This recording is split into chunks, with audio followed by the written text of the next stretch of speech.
Hey y'all, it has been so long since I've made a video about this topic, but I went on a deep dive today. So we are talking about MCKAMEY Manor. I was on MCKAMEY Manor Reddit and I found a couple of really interesting things that I wanted to share with you guys. If you don't know what MCKAMEY Manor is, I've made 2 videos on it in the past. One of them was from when I lived in Texas. It was so long ago. The other one is one of my most watched videos on my channel, which is crazy to me. I think it has over 1 million views, which is nuts. But it's one of my most watched videos. I made that video a couple years ago and I don't know, something sparked in my brain and I was like, I wonder if MCKAMEY Manor is still open. So that was the first thing I looked up today. I looked up, is MCKAMEY Manor still a thing? Are they still taking applicants? Are they still allowing people to go through this haunt? Is it still open? What is going on? And just keep in mind, everything that I found was through Reddit for the most part. I wasn't really able to find anything on the internet, which I know Reddit is the internet, but you know what I mean, on Google. So just bear with me. This is the information I found. I don't know how true it is. I don't know how reliable it is. There are a lot of people who back up what this person said, so I'm just gonna read this to you. But this Reddit post says, status of the manor in 2022.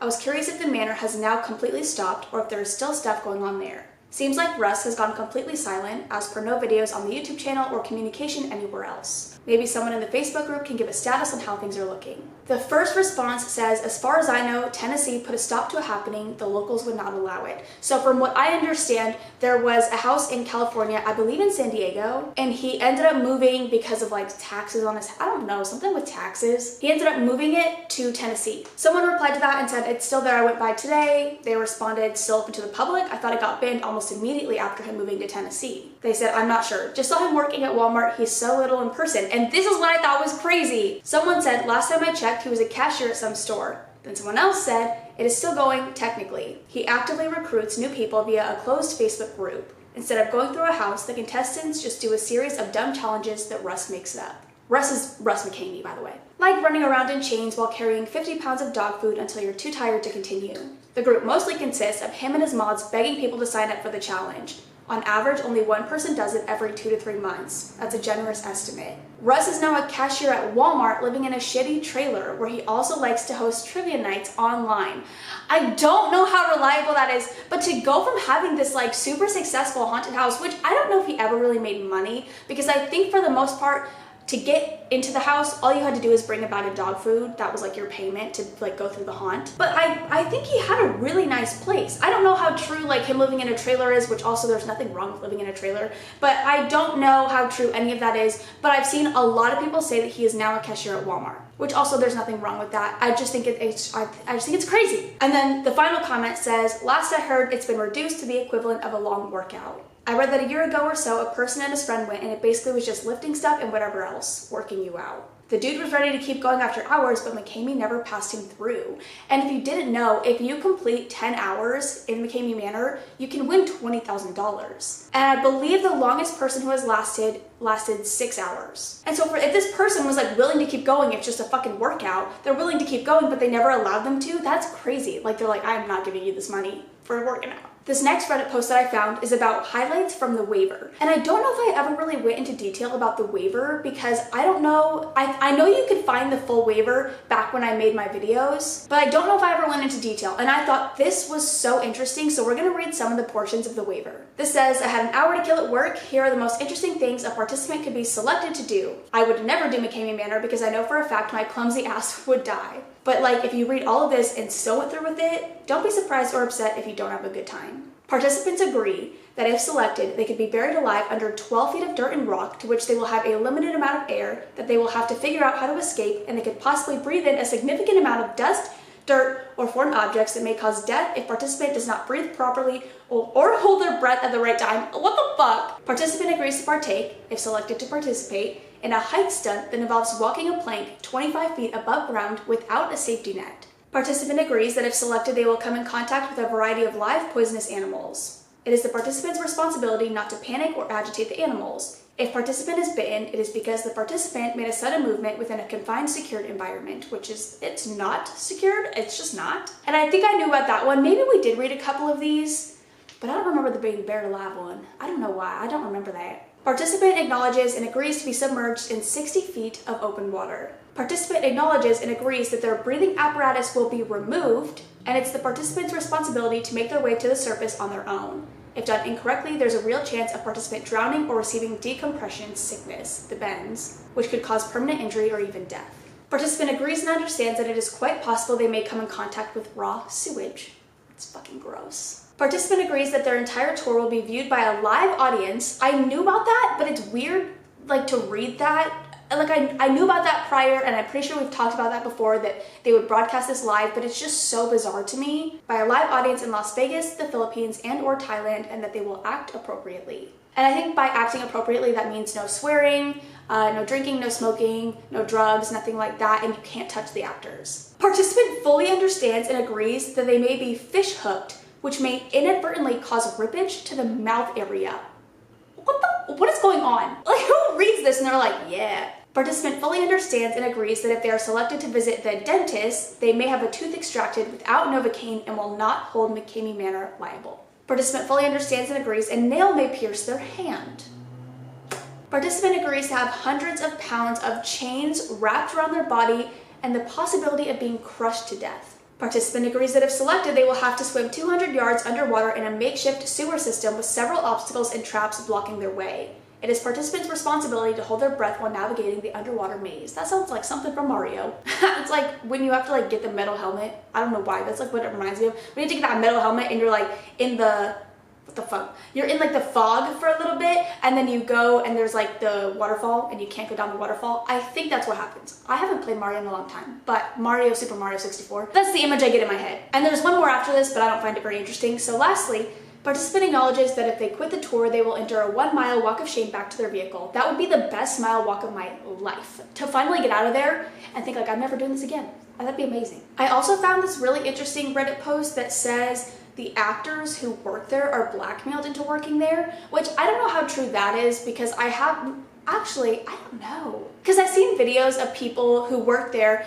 There are people who previously went through McKamey Manor who decide they want to work in the haunt, which is fucking weird. Like, after going through the haunt yourself, you want to put someone else through that? Like, that makes no sense to me. But we're gonna read this because I find it interesting. I'm gonna lower this. It says the actors aren't as sick as Russ is because they are blackmailed. Mr. Green talks about it in a video, and I'm assuming Mr. Green is like one of the people who works there. They said, don't get me wrong, there are some sick psychos as well, but there's something binding them to keep doing it, and they have a different moral sense than Russ. I watched the video of Christopher M, the ninja, and I noticed something particular. And I'm gonna link all of these Reddit threads. There's a video connected to this one if you guys wanna watch it for some reason. I'm pretty sure it's of this person's tour, which they're really hard to watch. These are all filmed and uploaded to YouTube, by the way. All of them. During this particular tour, Russ was not around the full time. Chris says the safe word 5 times, but it's dismissed until Russ arrives so he can say it on camera. Russ questions if he truly meant to say the safe word at around 3:18 and before, and tries to convince him not to quit. Notice how he phrases his words and questions. But Mr. Green, I think, then at 3:18:35 tells him, you said the safe word, right? Then your tour is done. Am I right? You want it to end. Then why are you buying into his crap? Referring to Russ trying to convince him. And thereafter, what you see is a whole authority dispute.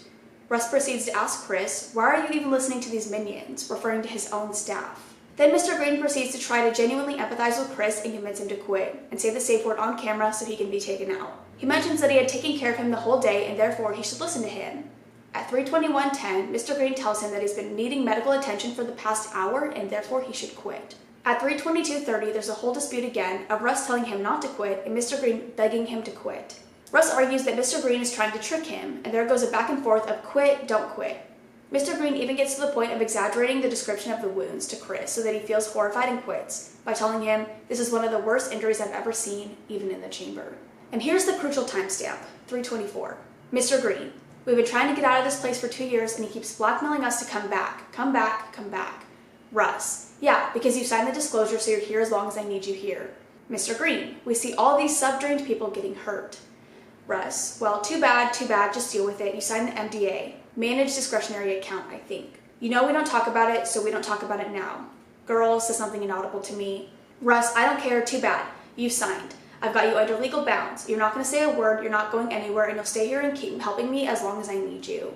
And man, this just shows how sick Russ truly is. The whole fucking staff realizes that they can't continue, but Russ keeps pushing and pushing. It's like 3 actors telling him that they've even crossed the legal point and the guy needs medical attention, but Russ doesn't give a fuck and wants the show to go on. 3 people telling Chris to say the safe word and Russ telling him to continue. At 3:30:50, Mr. Green tries to remind him that Russ is the cameraman and a liar. He threatens to call Carol, the medical person there. He later says he's driving home and that he's not playing the game anymore. Somewhere later, Russ tells his staff that he's going to sue them.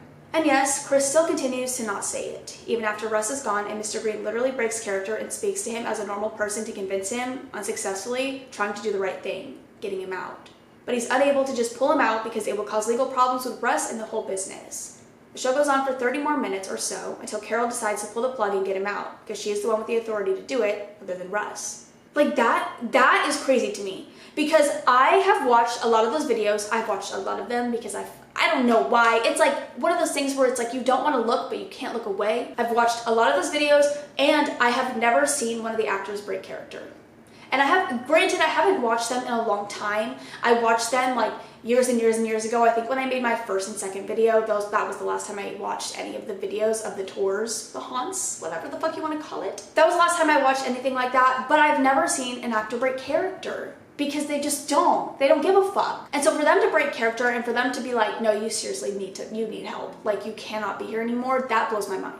I wasn't really able to find anything else. On Google, it really just comes up with their website where it says that it's still open, but it also hasn't been updated since 2020. The other Reddit posts basically are just links to videos or people asking if this is really legal, which it is, unfortunately. But links to other videos that go more in depth about McKamey Manor. I believe there was one YouTube channel they linked that has a lot of unseen videos, or I don't know, I haven't looked at it yet, but I'm going to. But they said they have a lot of really interesting videos on there, some unseen.